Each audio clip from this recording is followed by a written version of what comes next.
हरियाणा मंगलम भगवान वीरो मंगलम गौतमो मणि मंगलम कुंदादि जैन धर्मोस्तु मंगलम सर्वमंगल मांगल्यम सर्व कल्याण कारकम प्रधानम सर्वधर्माणाम जैनम जयतु शास्त्र नमः समय साराय स्वानुभूत्य चकास्ते चित स्वभावाय भावाय सर्वभावांतो वंदितु सर्व सिद्धे गुणचरमणों गतिम पत्ते वोच्चामि समय पावनी केवली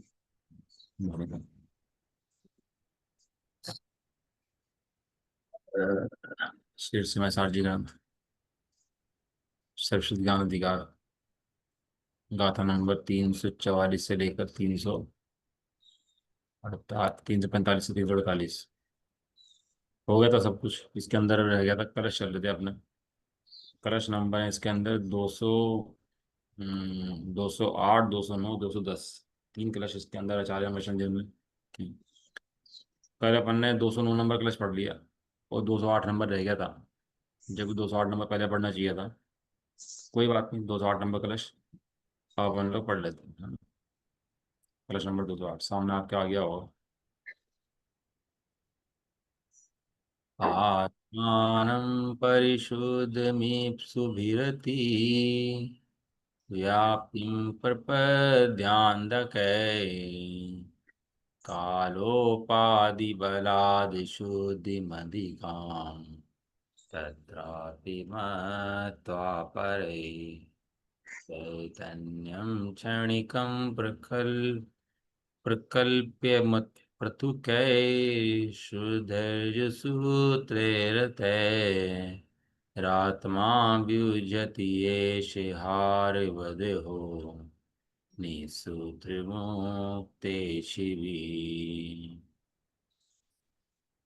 एक आत्मा को समझना सबसे भारी और एक आत्मा को समझना सबसे आसान।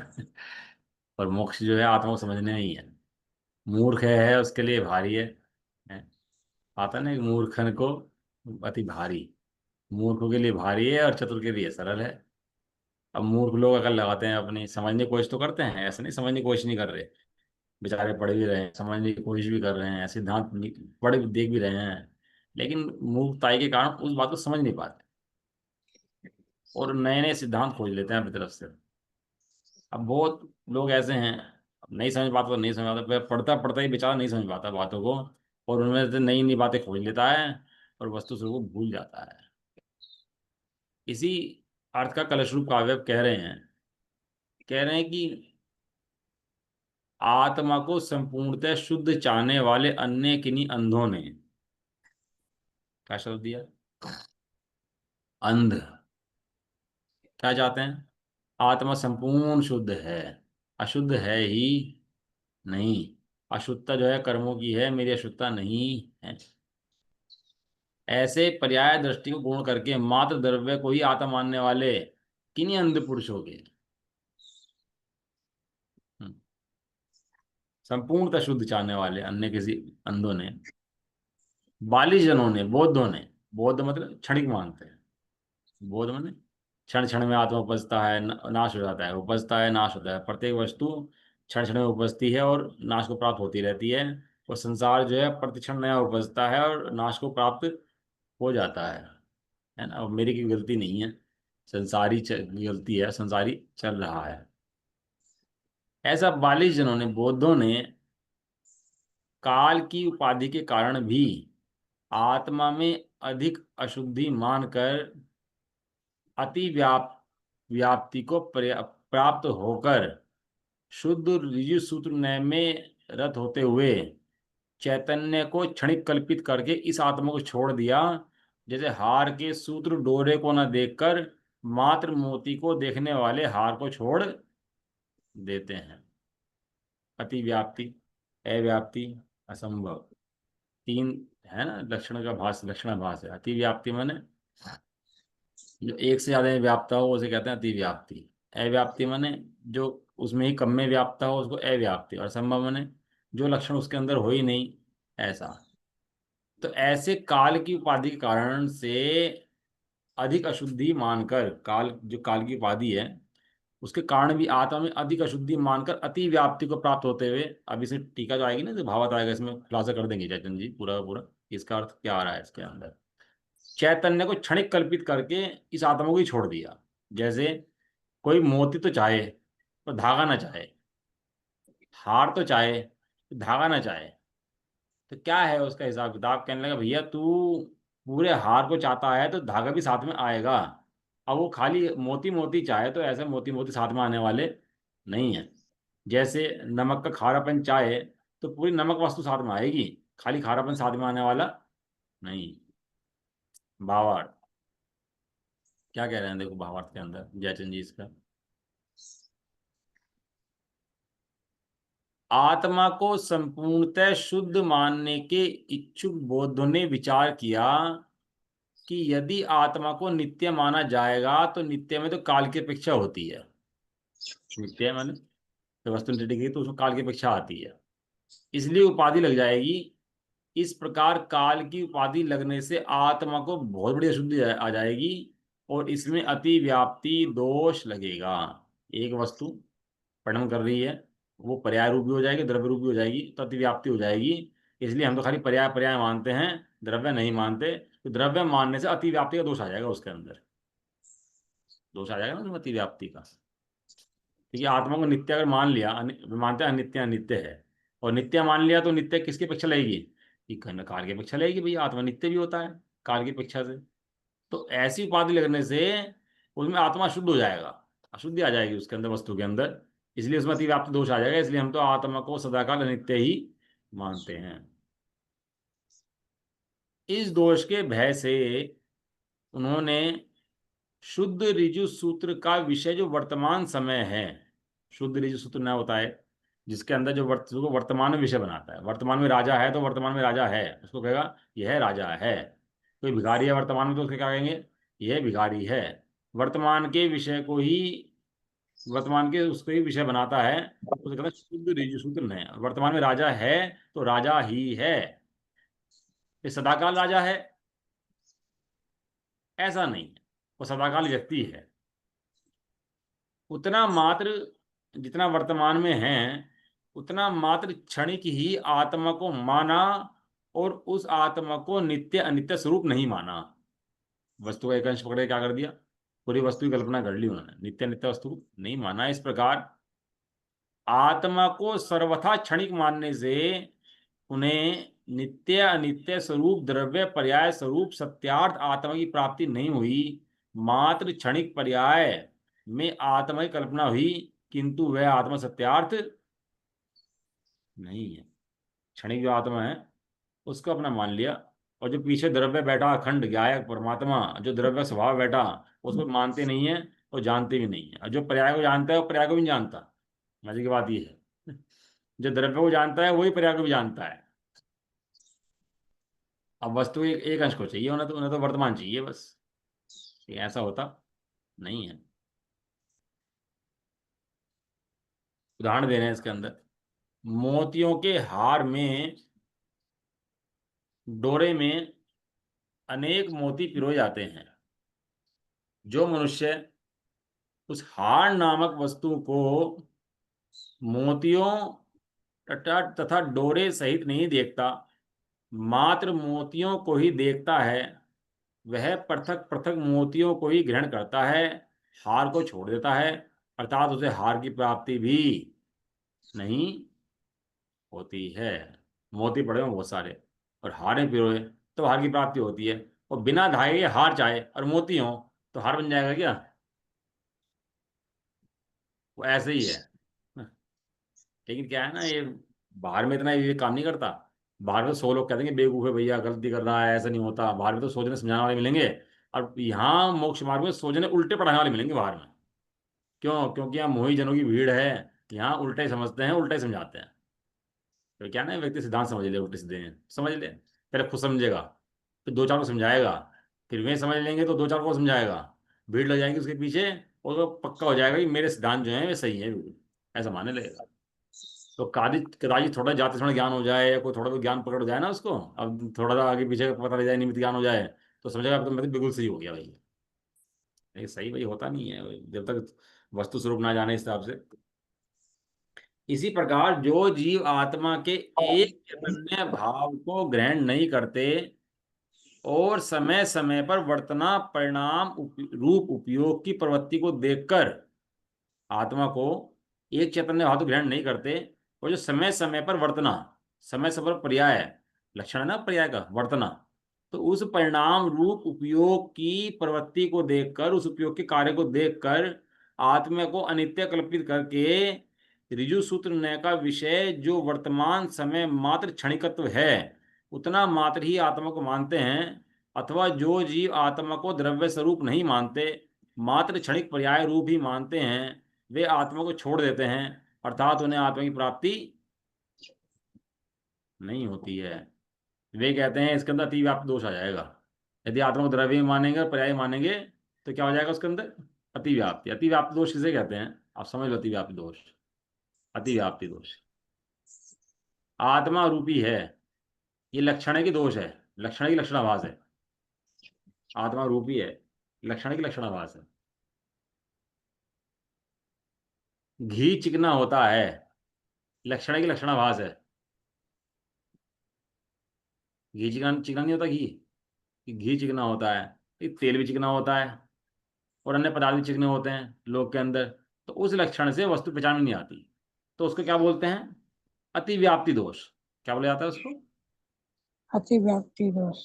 अतिव्याप्ति दोष। तो ये कहते हैं भैया आत्मा पर्याय वाला है, यदि द्रव्य मानेंगे तो इसके गुण बढ़ जाएंगे, इसके और जो बढ़ जाएगा, इसको बढ़ने से अतिव्याप्ति दोष आ जाएगा, इसका लक्षण जो है मिलेंगे नहीं। तो इसलिए आत्मा जो है सर्वथा क्या है? वो नाशवान पदार्थ है और प्रतिक्षण नाश उसका होता रहता है ऐसा। अभी कई शब्द आगे ऋजु सूत्र नया आ गया इसके अंदर है ना, तो पढ़ लेना उसके बारे में, अच्छा विषय है उसका भी। तो इस तरह से कलश नंबर 208, 209 कलश हमने कल पढ़ लिया था, तो 210 नंबर कलश इसका आखिरी कलश है। ये क्या है कि आत्मा जो है ना, बड़ा विषय समझने वाला, बहुत सूक्ष्म है, और समझ में आ जाए तो बड़ा आनंद भी कारी भी है। एक तो व्यक्त आत्मा है, एक व्यक्ति है, एक शक्ति है, दो चीजें हैं, एक व्यक्ति है और एक शक्ति है। व्यक्ति माने जितना आत्मा वर्तमान में व्यक्त है वो तो व्यक्त है, लेकिन शक्ति कितनी है उसकी कि तीन लोग तीन काल को एक साथ जान ले, वो शक्ति है। लेकिन शक्ति वर्तमान में व्यक्त नहीं है, शक्ति वर्तमान में उसकी व्यक्त नहीं है। शक्ति तो है लेकिन व्यक्त नहीं है। अब अनुभव में आदमी बैठता है कि भैया मैं तो ऐसा आत्मा जानूंगा जो शुद्ध बुद्ध अखंड ज्ञायक होगा, भगवान की तरह जानने में आता होगा, पूरा शुद्ध आत्मा ख्याल में आ जाएगा, मैं तो ऐसे आत्मा का अनुभव करूंगा। ऐसा बैठ जाता है, हाथ बात रख के बैठ गया चिंतन में, ऐसा सोचता है। और जब तक वो आत्मा अनुभव में आता नहीं है, अनुभव में आता तो सोचता है मिथ्या दृष्टि, जबकि जितना व्यक्त है उतना ही अनुभव में आएगा। जो वर्तमान में व्यक्त अंश है ना, आत्मा ये नहीं पूरा भगवान की तरह अखंड आत्मा अनुभव में आ जाएगा, ऐसा नहीं है।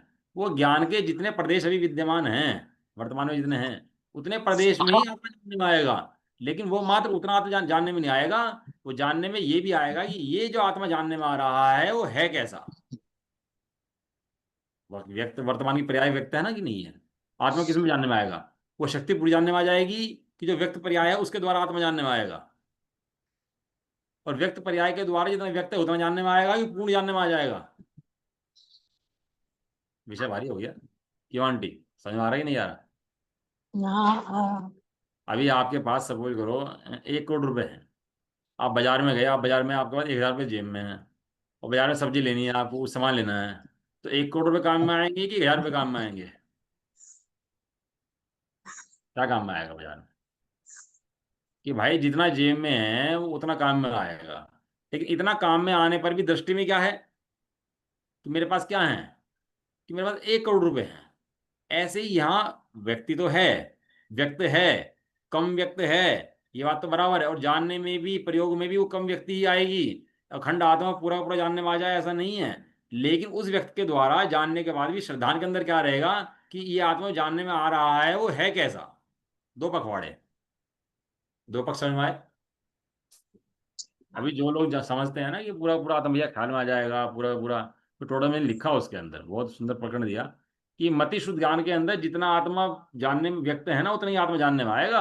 वो परिपूर्ण अखंड आत्मा जो कहने लगा, मैं जान लूं उसको और अनुभव कर लूं, ऐसा अनुभव में नहीं आएगा, इसका नाम अनुभूति नहीं है। नहीं नहीं, हम तो ऐसी अनुभूति करेंगे जैसे भगवान को अनुभूति होती है, ऐसे जानने में आ जाएगा तो भगवान के अनुभव में आया है। नहीं भाई, ऐसा अनुभव नहीं आएगा। अनुभव में जितना व्यक्त है उतना ही व्यक्त अनुभव में आने के बाद भी वो श्रद्धा के अंदर ही आएगा। परिपूर्ण तो अनुभव में ऐसा आता है जो भगवान के अनुभव में आ रहा है।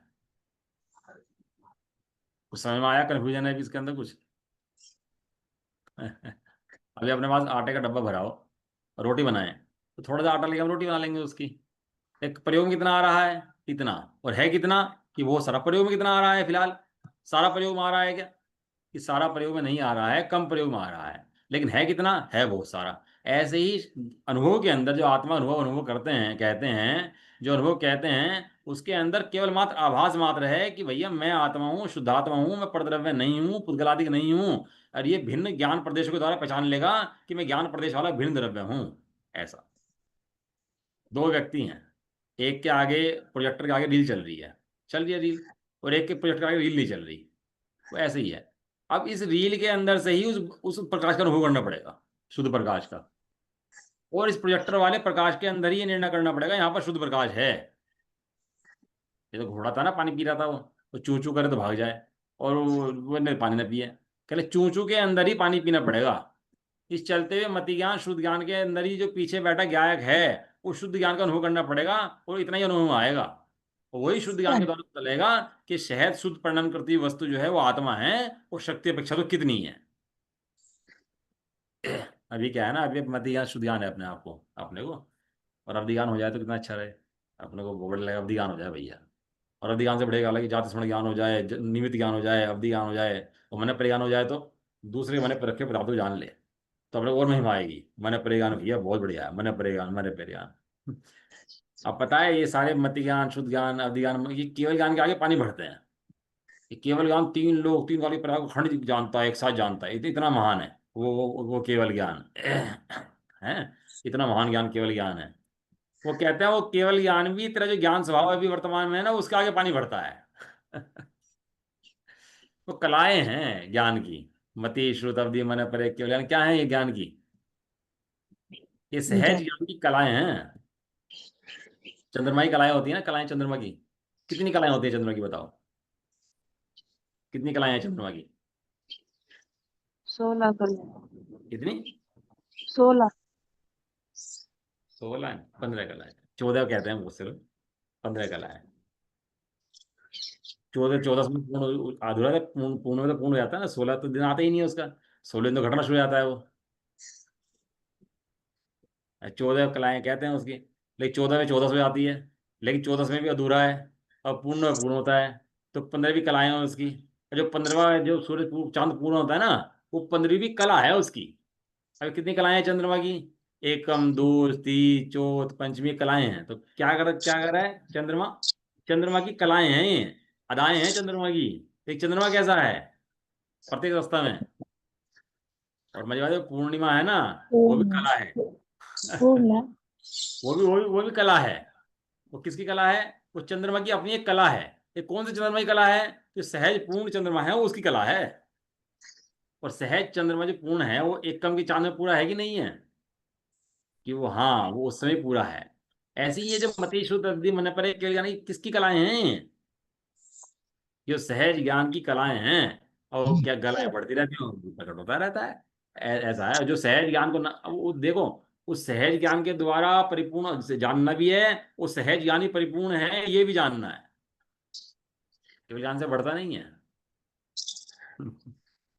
एक घड़े के ऊपर 5 पन्नियां लगा दो आप, हरी, काली, नीली, पीली, और उसमें एक दीपक जला दो, तो दीपक का प्रकाश ऐसा आता है, हरा, काला, नीला, पीला सब दिखाई देता है। लेकिन ऐसा हरा, काला, नीला प्रकाश दिखने पर वो प्रकाश हरा, नीला, काला, पीला है क्या? वो प्रकाश कैसा है? शुद्ध है।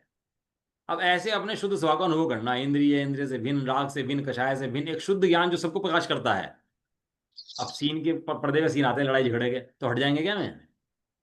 ऐसे ही वो शुद्ध ज्ञान के अंदर सारे प्रकाशमान होते हैं। इसका नाम वो शुद्ध ज्ञान, पीछे बैठा हुआ ज्ञान है, उसका अनुभव करना, वो अनुभव है। और वो व्यक्त है, और इतना ही अनुभव में आता भी है। ऐसा। कलश पढ़ रहे हैं, देखो से लास्ट कलश है, 210 नंबर कलश। अभी हमें लगता है ना वो भगवान के अनुभव में आ जाएगा। ऐसा नहीं है भैया, निर्णय बनेगा। निर्णय बनेगा कि सारा समग्र निर्णय बनेगा। निर्णय के अंदर ये बनेगा वस्तु का पूर्ण वस्तु कैसी होती है, वर्तमान में अनुभव कैसी आती है, और अनुभव में आने के बाद ही पूर्ण कैसी होती है। वे सारे निर्णय बनेंगे ज्ञान के अंदर। व्यवहारिक दर्शैव केवलं कृतकर्म च विभिन्नमिष्यते। निश्चयेन यदि वस्तु चिन्त्यते कृतकर्म च सदैकमिष्यते।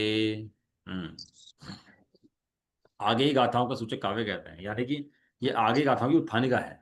जो अगली गाथाएं आने वाली हैं, ये उसका काय का सूचक है, ये उसकी गाथाओं का सूचक काव्य है। क्या है श्लोका? केवल व्यवहारिक दृष्टि से ही कर्ता और कर्म भिन्न माने जाते हैं।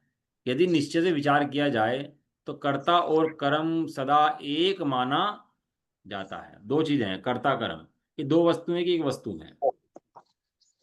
अन्य कांत का बड़ा खेल है। इस अन्य कांत में बहुत जीव लग जाते हैं और बहुत भ्रम आ जाता है। पर्याय है और द्रव्य है, दो धर्म हैं, दोनों विरुद्ध धर्म हैं, और एक साथ रहते हैं और बाधा पहुंचाते नहीं है एक दूसरे को, और वस्तु की रचना करते हैं। दो, दोबारा बोलता हूँ, दो धर्म हैं, दोनों विरुद्ध धर्म हैं, एक साथ रहते हैं, वस्तु की रचना करते हैं, वस्तु को बनाए रखते हैं, टिकाए रखते हैं। तो कौन से धर्म? दोनों धर्म, द्रव्य धर्म और पर्याय धर्म। वस्तु कितनी है? एक। धर्म कितने हैं? दो। अब जीव की पर्याय दृष्टि तो अनादिकाल से है, क्या ना, कर्ता कर्म, कर्ता कर्म भिन्न माने जाते हैं। यदि निश्चित विचार किया जाए तो कर्ता कर्म को सदा एक माना जाता है, क्योंकि एक ही वस्तु है। वहां प्रयोजन की साधन की अपेक्षा तो भिन्न भिन्न दिखाई दे। मतलब पर्याय और द्रव्य अलग अलग हैं क्या? नहीं है। अब आपको इसके अंदर अनेकांत लगाना पड़ेगा। एक नए से आप कह नहीं सकते कि नहीं अलग अलग हैं। सर्वथा अलग अलग नहीं कह सकते आप। सर्वथा अलग कहे तो एकांत खड़ा हो जाता है। शुद्ध निश्चय नय से दोनों के दोनों अलग अलग हैं, लेकिन व्यवहार नय से वे दोनों एक ही हैं।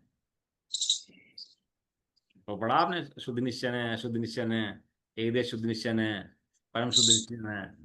पढ़ा है शुद्ध निश्चय है। तो अशुद्ध निश्चय ने बताया। निश्चय मैंने वो परिणमता हुआ जीव ही अशुद्ध है, और वो जो राग आदि कर्म आदि है वो व्यवहार में घटा दिए ले जाकर के। तो जो शुद्धि प्रकट हुई वो शुद्धि प्रकट करता हुआ जीव ही है। जो पूर्ण शुद्धि प्रकट हुई वो शुद्धि भी पूर्ण जीव को ही प्रकट हुई है, ये भी निश्चय है। लेकिन इन सबसे न्यारा जो अखंड ज्ञायक परमात्मा है वो परम शुद्ध निश्चय का विषय है। ज्यादा भारी विषय नहीं है, समझ जाए तो बड़ा आनंद का विषय है। मात्र व्यवहार दृष्टि से ही भिन्न द्रव्यों में कर्तत्व कर्मत्व माना जाता है। निश्चय दृष्टि से तो एक ही द्रव्य में कर्म तत्व और कर्मत्व घटित होता है। हम्म? कर्ता कोई कर्म कोई, ऐसे व्यवहार दृष्टि से है। निश्चय दृष्टि से देखो तो एक ही द्रव्य के अंदर वही करता है और वही उसका कर्म है। षटकार एक ही द्रव्य के अंदर लगते हैं, दो द्रव्य के अंदर नहीं लगते हैं। जब एक द्रव्य के अंदर गणना करेंगे तो कहेंगे पर्याय में लगते हैं, द्रव्य में नहीं लगते हैं। इतनी पढ़ाई तो भाई जरूरी है, हमें लिखना चाहिए कि कहाँ कहाँ ये भ्रम के अड्डे बने रहते हैं द्रव्य गुण पर्याय के संबंध में। वो चार्ट बनाना चाहिए, 10 15 20 पॉइंट जो भी हैं लिखने चाहिए उसके अंदर। चलो कलश हो गया ना अपने। अब कलश के बाद अपना गाथा अगली आती है ना, गाथा नंबर 349, 350, 351 और 352। चार गाथाएं आज इसकी आएंगी, और गाथाएं पढ़ लेते हैं, आज चर्चा इसी कल कर लेंगे, है ना। अब इस कथन को दृष्टांत द्वारा कहते हैं। पूरा पूरा निमित्त और जो सब कर्ता उपादान वाला है ना, पूरा पूरा आ जाएगा। पूरा पूरा निमित्त उपादान का वो आएगा। निमित्त क्या है, उपादान क्या है, निमित्त करता है कि नहीं करता। ये पूरा शाम का विषय चल रहा है, पूरा विषय यहाँ पर चल जाएगा। जैसी पिरोदुकम्मं कुवदिनयसोतु तमोधि तैजीवो विकम्मं वियकम्मं कुवदिनयतमोहोदि। जैसी ओदुकर्णेहिं कुवदिनय सुदूतमोदि तैजीवो कर्णेहिं कुवदिनय तमोहोदि। जैसी पियोदुकर्णं कर्णानि गृह्णन्ति ऋणसोदुतमोदि तैजीवो कर्णानि दुगुणदीर्णयतमोदि। जैसे पीदुकम फलम भुञ्जदृढ सदूतं मोहोदी तैजीवो कम फलम भुञ्जति न तं मोहोदी। जो शिल्पी कर्म करे परंतु वो नहीं तन में बने, त्यों कर्म को आत्मा करे पर वो नहीं तन में बने। जो शिल्पी कर्णों से करे पर वो नहीं तन में बने, क्यों जीव कर्णों से करे पर वो नहीं तन में बने। जो शिल्पी करण ग्रहे परंतु वो नहीं तन में बने, त्यों जीव कर्णों को ग्रहे पर वो नहीं तन में बने।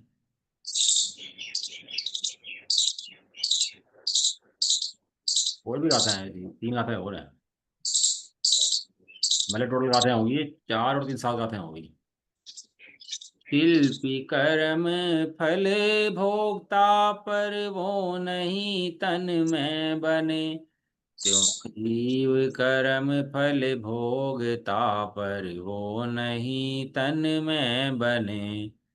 इस भांति मत व्यवहार का संक्षेप से व्यक्तव्य है। सुन लो वचन परमार्थ का परिणाम विषयक जो ही है। शिल्पी करे चेष्टा वरु से शिल्पी अनन्य है। त्यों जीव कर्म करे अवरु से जीव अनन्य है। चेष्टित हुआ शिल्पी निरंतर दुखित जैसे होए है। अरु दुख से शिल्पी अनन्य तो जीव चेष्टा मान दुखी बने। एवं व्यवहारस्य दुवत्तवं दर्शनं समासेन शृणु निश्चयस्य वायणं परिणाम कदम तुजं होदी। जैसी पियोदु चेट्ठम कुवदि अवधि यतहान्ननो से तैजीवो वियकमं कुवदि अवधि अन्ननो से। जय चेट्ठम कुवंतो दुसिपियो निच दुखियो दी तत्तोसिया अन्ननो तै चेट्ठन्तो दुही जीवो। इसमें सिया शब्द लिखा, सिया को से भी पढ़ सकते हैं आप। कहीं कहीं गाथा के अंदर से शब्द भी आया हुआ लिखा हुआ, तो उन्होंने नीचे लिख दिया इसके अंदर सिया पढ़ लो चाहे से पढ़ लो, एक ही बात है। गाथा के अंदर पढ़ रहे होंगे आपकी केवल गाथा सेम है और शब्द चेंज है पूरा का पूरा। एक शब्द चेंज है, लेकिन एक शब्द चेंज होने से पूरा भाव ही चेंज हो जाता है।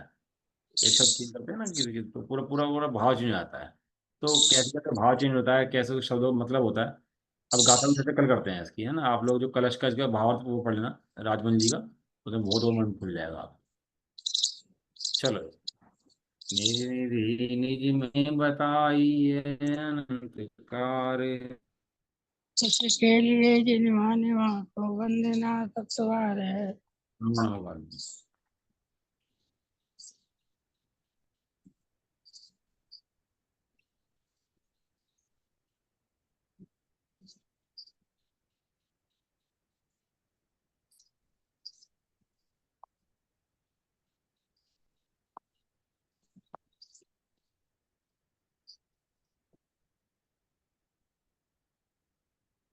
जब भाषण में माता की, जय हो। महान जैन धर्म की। जय हो। एक साथ बोलिए, जय जय। जय। बंद कर दो, एंड कर दो क्लास।